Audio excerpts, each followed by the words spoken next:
this is the fourth Advanced Pediatric Endocrine Symposium, which we are organizing. The first one in the form was actually started off in 2017. And since then, many of the faculty, all the guiders, everybody is the same. And we are continuing with the same team for quite a long time. It's been really a pleasure in that regards. Now, when we had initially, we were always thinking that pediatric endocrinology is a rare group of disorders, which are complicated, which are cumbersome in terms of workup and very expensive treatment. So people used to, in a way, shrug away from pediatric endocrinology, don't want to go into this field, and everybody was very scared, so to speak, about that. Now, when we thought about this, what we realized that there are three issues in any health problem: awareness, accessibility, and affordability. Now, everybody says these are not affordable, but we believe that awareness actually is the elephant in the house. And if we increase the awareness amongst the general public, amongst the physicians, we would be able to improvise the care. And this was the motto by which we established the pediatric endocrine group, and then we started the Growth Society working in that direction. Now, if you look at the pediatric endocrinology burden in India and the specialists who are available, what we see is that we would probably have a handful, maybe 100 will be the overall, maybe a overestimation also at the moment, but now with more fellows, the numbers will increase. So this still is a very, very small number for the burden of population for type 1 diabetes, growth hormone, thyroid, all those things. And pediatricians are approximately in much bigger numbers. So we need to really have a bridge in which things can improvise and connect between the two so that we can have a continual good quality care in everywhere. So currently pediatric endocrinology is focused and centered in few cities. Some cities like Bangalore will have maybe 20 people who are there, but then some whole states will not have people who are trained at all. So we need to have more wider exposure, and that's why it's very important on part of everybody. And it's responsibility of us pediatric endocrinologists, and ISPE has been working a lot in that to really spread the message of pediatric endocrinology. We have been doing a lot of programs right from 2011, and you can see many of the same people have been involved, and they have always been our inspirational force there. We started with our first program in 2011, and then since then there have been hundreds of programs which were done in terms of workshops, in terms of advanced courses, practical courses across the country, which we have been conducting. Now, this basically is the third Advanced Pediatric Endocrinology Symposium. And from there, what we realize that if we keep on doing workshops, how much time can we spend? Like, it's not possible to do workshop everywhere. So we started off with social media in terms of YouTube platforms. And from there, a large number of people actually were able to access, and you don't need to be there all the time. They can access that. Then we started an on-site fellowship program, and we have got Chetan from the first batch, Neha from the second batch today, who are there. We until now had 11 fellows who are being under part of training.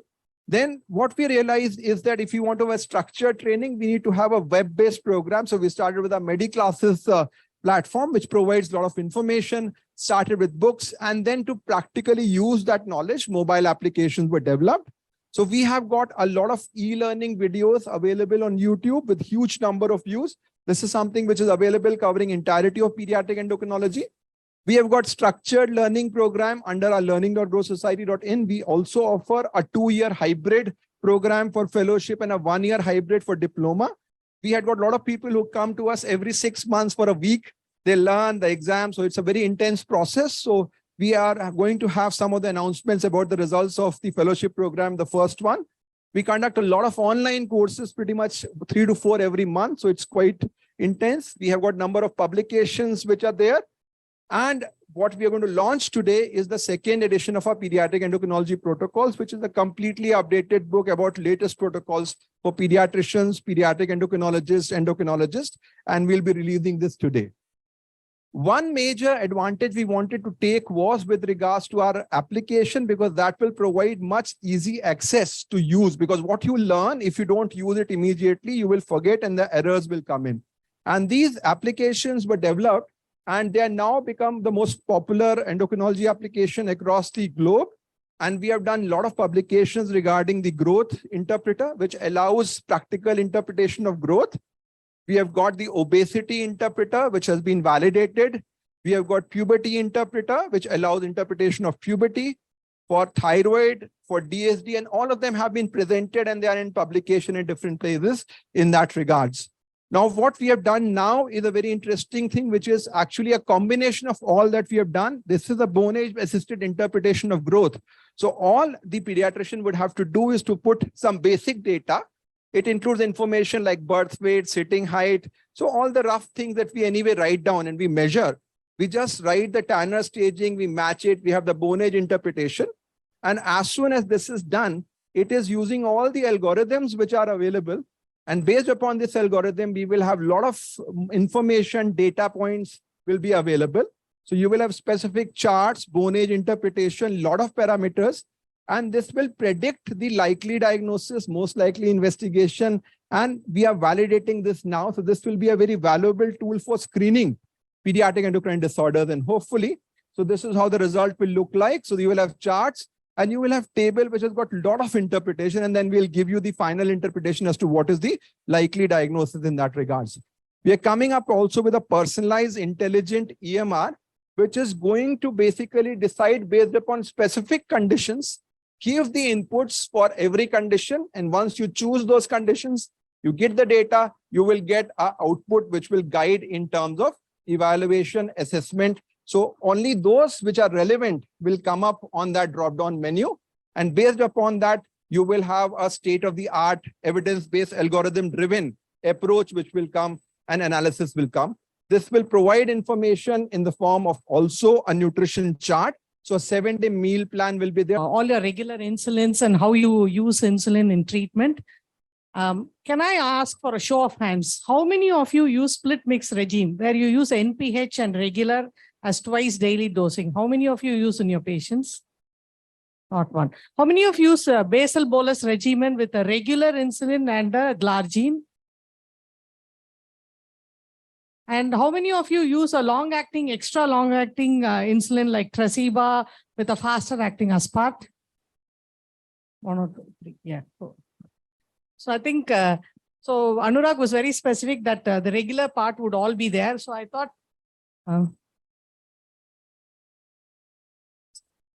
3.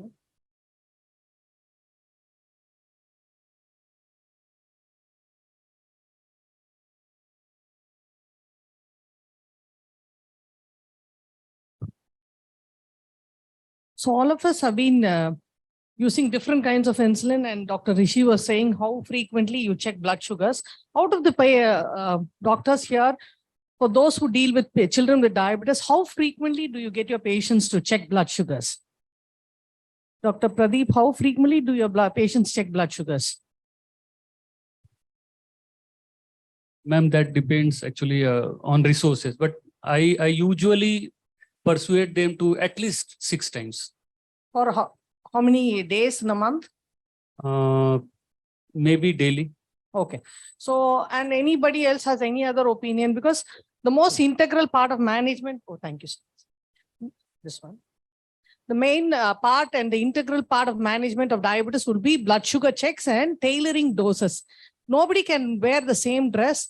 I cannot wear a dress which would fit Dr. Vikas, and that would not fit Dr. Pradeep or Anurag. So each of us have a different way and different sizes. The same holds good for insulin. So it has to be tailored to that child, and it cannot be a generalized statement where you say you take 3 units today, 2 units tomorrow, and then for the dinner you take 5 units. It cannot be like that. Your food varies, and the amount of variety of food in India is available abroad. There you have limited food, and all food will show up how much of carbohydrate you have, and it is easy to tailor doses there. But it's quite tough here. So in that sense, I thought I will talk first about split mix regime. For a long time, we were doing split mix regime where we were mixing NPH and regular twice daily, but you can never get a good control. And for the concept of Subrata, which he's deeply interested in, is glucose in range, which can never be achieved with the split mix regime. You have to have at least 70 to 80% of your blood sugars in range to get the best long-term outcomes you are aiming for. So this was our previous regime. So I just drew it out by hand. So we used to do regular and NPH twice daily, but then you used to have a lunch which was very short on carbs or very little. So the practice was a bit rigid and very tough for families to follow, and children hated it. The next one is we use a glargine as a basal, And then we give regular for breakfast, lunch, and dinner. We follow this for smaller children who like to have a smaller snack in the mid-morning, mid-afternoon, and late in the evening. So our night dinner is usually a bit early so that you finish off your regular by the time you go to sleep so that you don't get a low. For older children, we go to a different methodology. So we now go to our first case. It's a 3-year-old boy who's had type 1 diabetes for the last 18 months, and they're unable to plan their meals. The mother had decided to give 1 dosa and egg masala with half a cup of milk. And he usually needs 2 units of Humalog.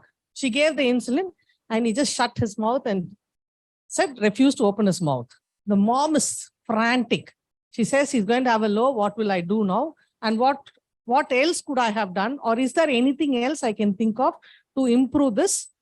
And can I get out of the stress again? So what can we do? Wouldn't it be great if you could have an insulin which could be administered after a meal? So the objectives of developing a new mealtime insulin was to improve the postprandial blood glucose, to have a flexible mealtime dosing, and to improve the profile when you use a pump. The targeted action profile for future mealtime insulin was more rapid absorption after insulin and faster onset of action and greater potential for early glucose lowering. So whenever you have a carb meal, particularly most of our carbs are finely refined, it has a huge fast upstick and then it starts dropping slowly. Only for complex carbs, you have a slow rise and a slow fall, which is not something children like. They are more addicted to faster and more tastier food, which is usually highly polished carbs. So we look at the insulins. So this is the insulin you get from the normal pancreas. So the insulin comes from the sugar that is sensed from the portal circulation. So you absorb the food in the portal circulation and the pancreas responds to it. So this is from the normal pancreas. This is a regular human insulin. So you are unable to cover the sharp uptick. Then you have the rapid acting insulin, but still its action a little bit later compared to your regular insulin, which you would take. And then the ultra fast acting. Even now, we are still unable to match nature. We are still a little bit away from matching nature. So this was the idea behind starting ultra fast acting insulin. So BioChaperone Lispro is on the way, and Lumjev is the new ultra fast acting Lispro, which is coming up from the Lispro manufacturers. We have treprostinil Lispro. Again, it's a local vasodilator, and citrate increases the vascular permeability. So it causes a quick onset of action. And then we have the fast-acting insulin aspart. It has niacinamide, which modifies the absorption, and arginine, which increases the stability.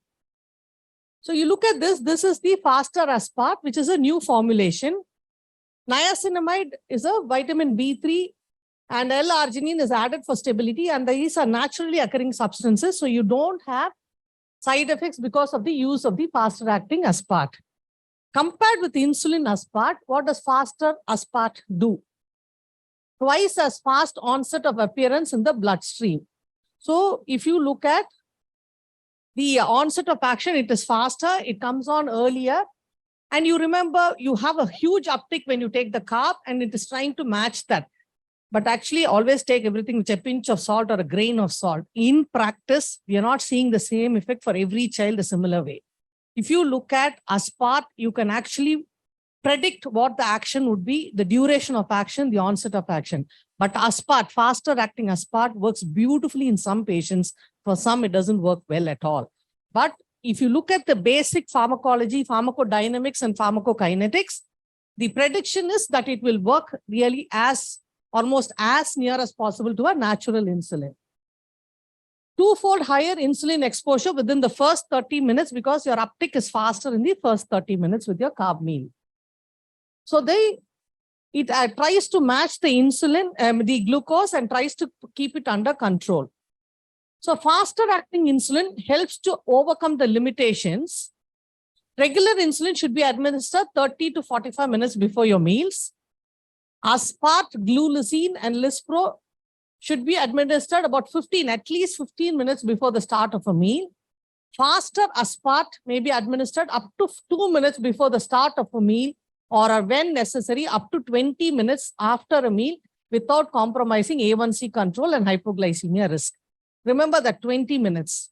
If you give faster acting aspart after 20 minutes, you messed up the whole thing. You will have huge amounts of hypoglycemia. You cannot predict the duration of action. You cannot predict the way the child is going to handle. If it is 30 minutes past the meal, take it with a pinch of salt. Whether you give aspart or faster acting aspart, you're looking at hypoglycemia. You have to monitor much more closely. So only from 20 minutes after a meal, that's the only range up to which you can give a Fiasp.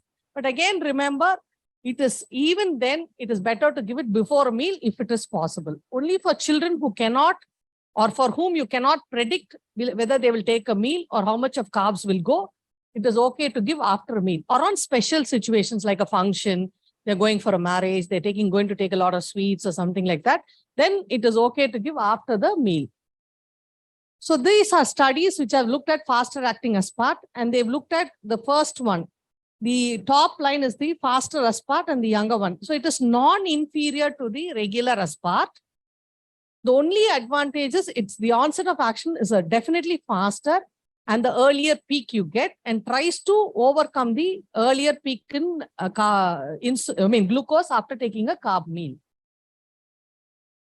So you have a left-sided shift in the onset of action, doubling. So the initial action is faster than earlier.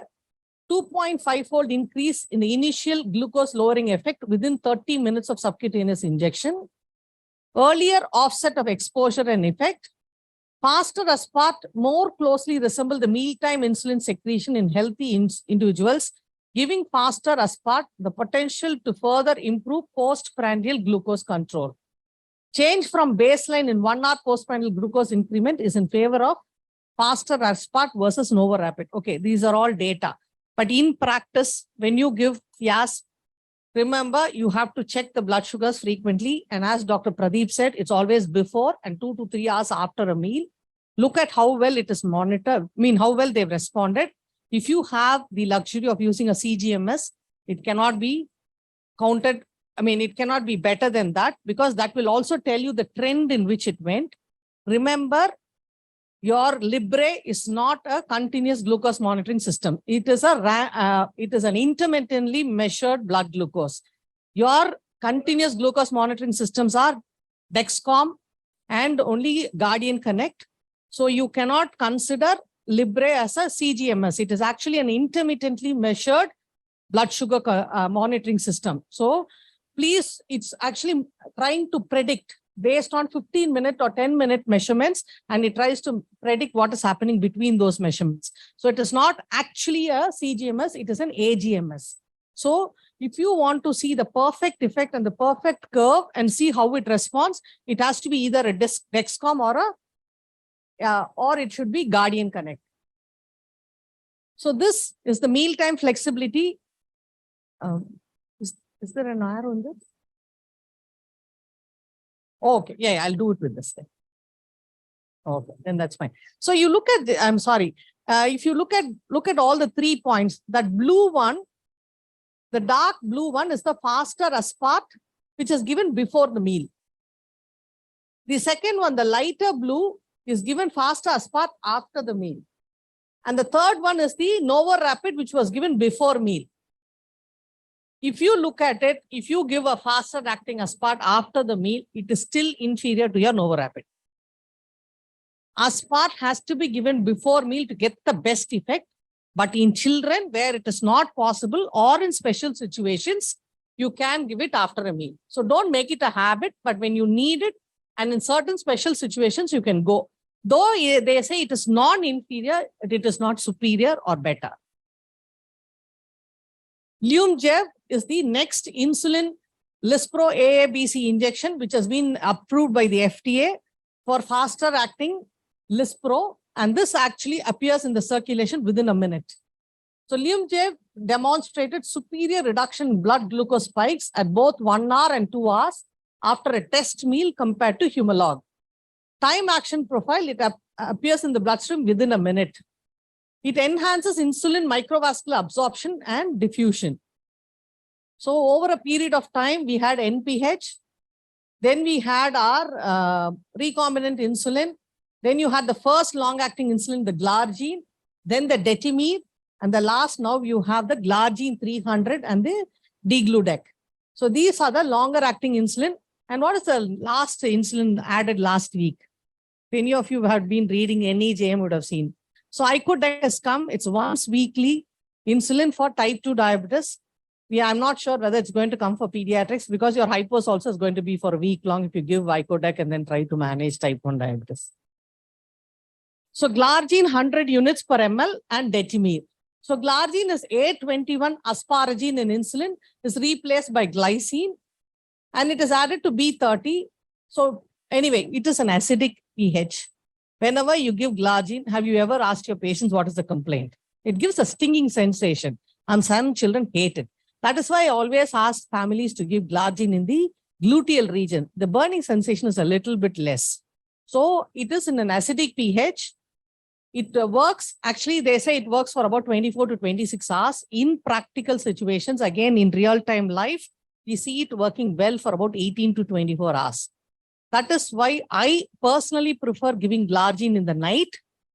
But again, remember, you might have a small spike and then it will start dropping. So you have to worry about hypoglycemia also.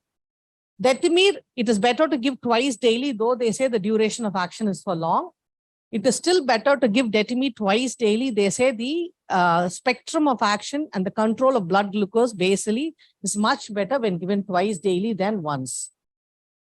Next one, a 15-year-old boy, type 1 diabetes for the last 8 years, takes glargine 23 units at 8 to 10 p.m.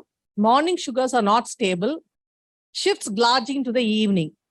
For some people, because of the small peak, they can have a low at about 2 o'clock or something, and they can have a rebound high in the morning. So some of them shift the glargine to the morning because anyway, in deep sleep, you might not have too much of activity or food intake. So it works better. But I haven't seen glargine work very well for morning doses because they start having early morning high because of your counter-regulatory hormones. So morning sugars continue to be variable. What are the possible alternatives? So glargine 300, it is the same glargine, but much more concentrated. 1.5 ml has 450 units. So that's 1 ml has 300 units. So it alters the pharmacokinetic profile. It occupies a tighter space. So it's not able to release faster. So it releases slowly. And that is how the same glargine, when it is concentrated, works slowly. So delivers the same dosage of insulin as glargine 100, but at 1/3 of the volume. This reduces the surface area and ultimately results in a slower and gradual release of monomers of glargine 300 as compared with 100. So this is a pictorial depiction. Small volume, more compact, and more gradual and slow release. 100 units, it releases faster, and that's why the duration of action is a bit different. So if you look at Toujeo and Lantus, the duration of action of Toujeo is 36 hours is what is said by the production unit of Toujeo, but actually it works for about 30 hours. That's when it starts dropping down. Lantus works for about 18 to 24 hours. But the curve is a much more flatter curve. You don't get that slight rise and you can avoid the hypoglycemia, which can happen with glargine. So onset of action of glargine 300 is about 6 hours, whereas for glargine 100, it's about 3 to 4 hours. Steady state concentration is 3 to 4 days. Elimination half-life is 19 hours. Duration of action is 30 hours. And patients actually require 10% more glargine to achieve similar HbA1c to glargine 100. It actually reduces all day or nocturnal hypoglycemia and there's no change in weight gain. Can I ask somebody to say what does steady state concentration in 3 to 4 days mean for the patient? Thank you. Excellent. So that is what we want. You cannot keep on changing your ultra long-acting insulins like degludec or Toujeo every day. It achieves a steady state after 3 days. So when you give that first dose, there is a little bit remaining at 24 hours. You're giving the next dose, it adds on to it. Then you give the next dose, it adds on to it. So it takes about 4 days to achieve an equilibrium. So you cannot keep changing the dose every day. You have to wait for a minimum of 3 to 4 days to see what it causes, what effect it causes, and then you should consider changing the dose. That is why it's important to remember the steady state concentration is 3 to 4 days for 2GO. Degludec is a new ultra long insulin analog, removal of 309 in the position 30 of the beta chain, and the attachment of iamaglut. I'll show it as a pictorial representation later.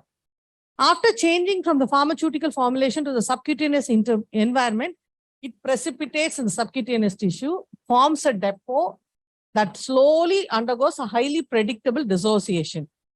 Once daily dose of degludec has almost no peak. Even 2G also doesn't have much of a peak. Tresiba is even better. There is almost no peak. The trough ratio is almost similar, and there is very little intra-individual variability. And plasmatic concentrations are less critically dependent upon the time of injection. So what is the advantage to the patient? They can take at 8 o'clock in the morning today. It is okay to take at 10 the next day. Between 8 and 10, up to 2 to 4 hours, variation is fine because it works for almost 42 hours. So this is the insulin degludec. So you take off the 309 and you add a side chain. So it takes and it works for a long duration. So that is how it keeps working. So if you want to use an insulin treatment of ketoacidosis, it's an IV patient. What is the insulin you all prefer? Regular? Anybody else? Analog? So what is the difference between using an analog and a regular insulin as an IV preparation?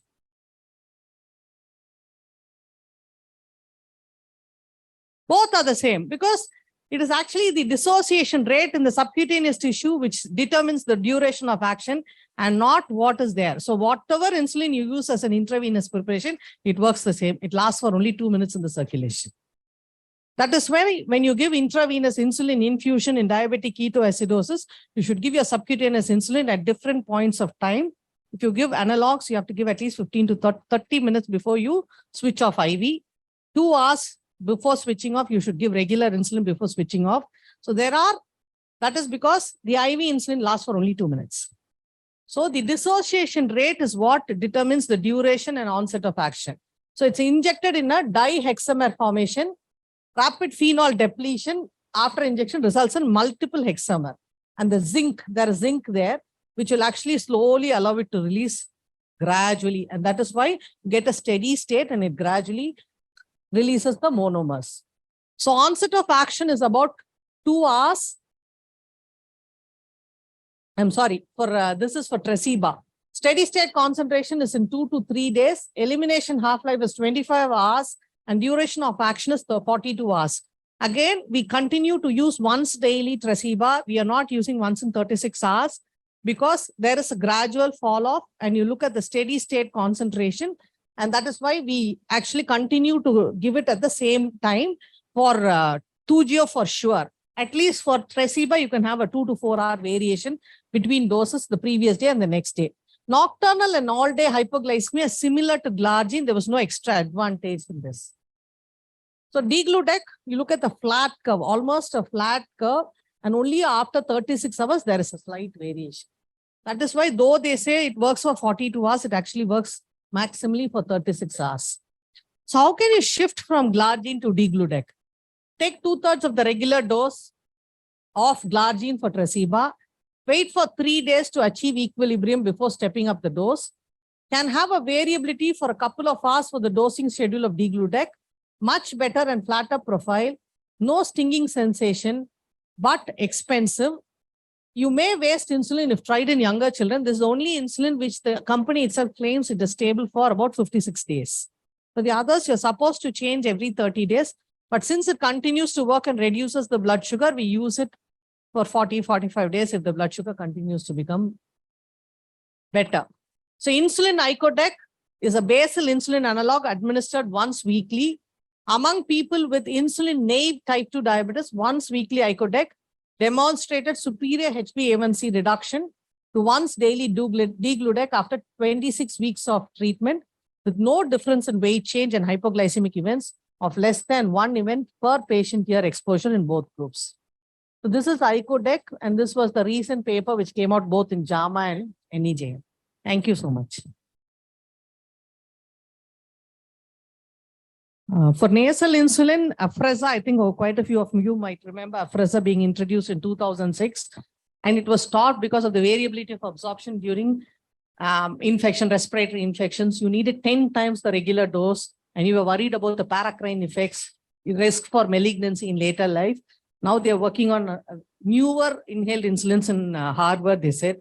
Not sure when it is going to come. Nasal insulin will always have a lot of issues because anyway, basal you will need separately and bolus will be there. So I think icodec is something which is there, which may be quite good. If they have a very stable profile, maybe hypoglycemia risk will be lower. So let's say it will take some time, but probably it will come down on that. Or maybe we will not give it weekly. We will give it something like when we started off with Tresiba, we said that maybe we give it after every 2 days, 3 days, then it is giving daily. Something like that it may be done. So I think, yes, Dr. Rishi.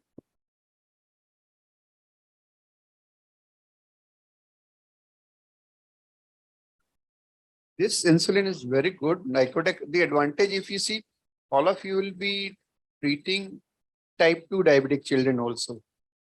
16, 17, 18, 9. So the combination of this and GLP-1 receptor agonist, the 2-in-1 injection you've taken and the child is free for a week. So this would, I believe, would be a very interesting thing to observe. Yeah, GLP-1 analog actually, the trial is on in the Europe for. So yeah, so I'll be discussing a bit about in type 2 definitely. In type 1, it's only some studies, mainly weight loss. These are all sidekicks, I would say. So if you don't have insulin, you have to anyway give GLP-1 receptor analog, it will reduce your weight a bit. But ultimately only the insulin dose will come out. So it is, I don't think adding another injection may be a good idea for type 1 probably at the moment. For type 2, definitely we'll be discussing about the role, which is very, very much there. Dr. Vikas? Thank you, ma'am, for such a nice deliberation and enriching our knowledge. I would like to make some humble submissions. First of all, regarding, as you said, regarding the use of ultra short acting insulin, you are very rightly said, you cannot rely upon Libre. Fortunately or unfortunately, it is the most commonly used one, but it's failed to give you sugars, especially when sugars are rising or falling. When you need the CGMS maximum, it fails. So Dexcom is the answer, but it's not available and it's very costly. First, so you have to regularly, keep on checking your blood sugar by SMBG to make legal decision.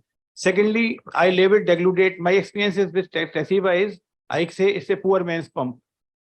Because everybody will be agree with this, that basal insulin dosing proper is the foundation of a successful type 1 management.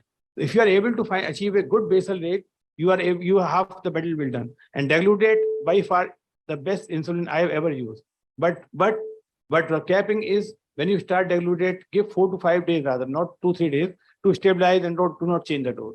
And sometimes, yeah, they talk about a loading dose as well. So what is your opinion on that you give maybe after 12 hours? Like some people use for GnRH analog also 6 weeks and that. So loading dose is also a concept that maybe you build it up.